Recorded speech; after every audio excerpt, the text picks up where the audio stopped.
Mga baguhan niya pala mga sorry, mga isa pala. At isa lang masasabi ko sa inyo, una sa lahat, disiplina. Number one, ang pagtulong pala sa sapat. Pangalawa, pagkain. Pangatlo, iwasan lahat ng mga bawal sa pag-inom. Lahat ng bawal ng pagkain, ng mga masyadong malalansang pagkain.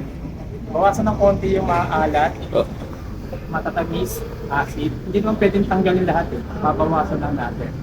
Para madisiplina lang natin ang sarili natin. Una sa lahat, kung talagang gusto nyo magpalaki, paganda ng katawan, healthy, sa lahat syempre yung future natin para attract sa lahat ng mga nakakarami. Magiging motivation na rin tayo sa ibang magiging pagawa natin. Sa susunod na mga henerasyon natin, for example, ikaw nag-isa, sa akin pangalawa, pangatlo, i-motivate nila tayo, papayuhan na nila tayo isa-isa. Sa lahat ng bawal, yun na naman kailangan natin. Kailangan may mindset tayo, hindi tayo pwede magpatalo. Yun lang mga guys.